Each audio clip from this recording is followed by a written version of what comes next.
damai sejahtera dari Allah Bapa itu yang melampaui segala akal dan pikiranmu dalam Kristus Yesus Tuhan kita.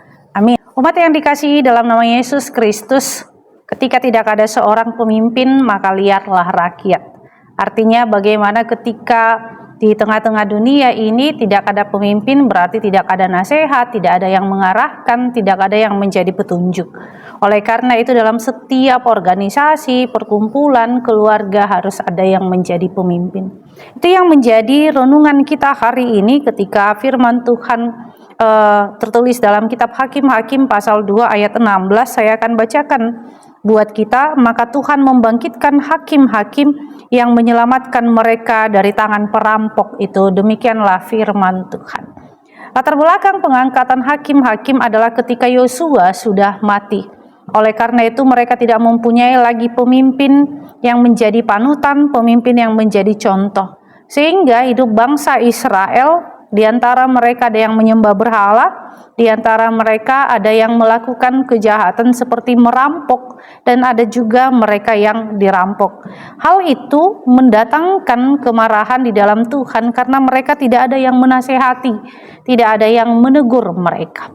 Sehingga Tuhan membuat sebuah keputusan untuk mengangkat bagi mereka seorang hakim yang menjadi penasehat mereka. Hakim yang membawa mereka untuk datang beribadah kepada Tuhan. Seorang hakim yang membawa mereka untuk mengetahui tentang kebenaran dan setiap hal yang salah yang mereka lakukan. Tujuan Allah mengangkat hakim adalah bagaimana mereka juga diselamatkan jiwanya, diselamatkan rohaninya, dan mereka hidup bersama-sama dengan Tuhan. Tentu kita yang dikasihi dalam nama Yesus Kristus itu di zaman hakim-hakim. Ketika Allah mengangkat hakim tidak hanya berbicara di pengadilan, tidak hanya berbicara memutuskan setiap perkara-perkara yang terjadi di Israel, tetapi juga memutuskan tentang peribadahan mereka. Karena apa? Hakim yang diinginkan oleh Tuhan adalah mereka yang takut akan Tuhan, mereka yang hidup di jalan Tuhan. Tentu di zaman sekarang ini kita melihat bahwa sudah ada keterpisahan antara organisasi, antara keagamaan dan negara, di mana negara mempunyai hakimnya sendiri dan kita pun sebagai warga negara menghormati aturan di negara ini. Tentu ada sebuah lambang di kehakiman, bagaimana seorang perempuan yang memegang timbangan kemudian ditutup matanya. Artinya bahwa keputusan dalam setiap pengadilan tidak memandang muka, tidak memandang latar belakang. Karena apa? Karena memang keputusan itu harus memberikan keadilan, kehidupan. Harus ada pembelaan setiap kepada mereka yang bersalah dan tidak bersalah.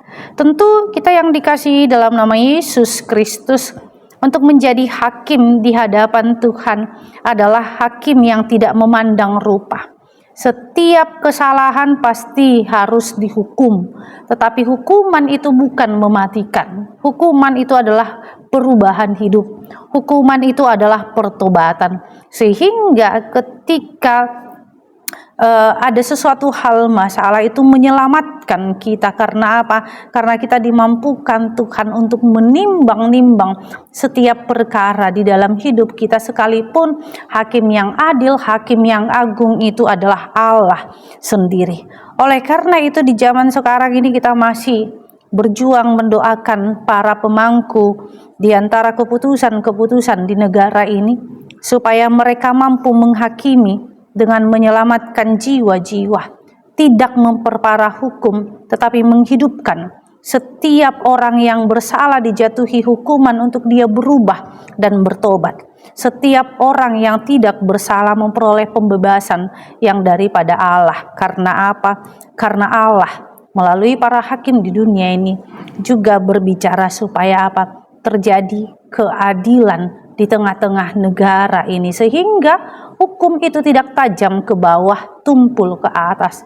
Tetapi hukum itu adalah bagaimana melindungi setiap orang, karena negara menjamin keamanan setiap orang. Amin. Kita bersatu dalam doa. Terima kasih Tuhan Yesus buat anugerah-Mu, biarlah kami merasakan hukum yang adil di tengah-tengah negara ini, karena kami tahu Bapa Engkaulah yang menghunjuk mereka sebagai hakim untuk menimbang setiap perkara-perkara. Oleh karena itu, baiklah setiap hakim untuk menjadi takut akan Tuhan. Tidak cinta suap, tidak cinta akan kehormatan, karena Tuhanlah yang memberikan tugas itu. Demikian juga kami, para orang tua, menjadi hakim di tengah-tengah keluarga kami sendiri, bukan untuk memberikan beban, tapi mengangkat beban dan saling mendukung satu sama lain. Tuhan Yesus, inilah doa kami, dalam nama Yesus Kristus kami berdoa padamu. Amin. Anugerah Tuhan kita Yesus Kristus dan kasih Allah dan persekutuan Roh Kudus itulah yang menyertai kita. Amin.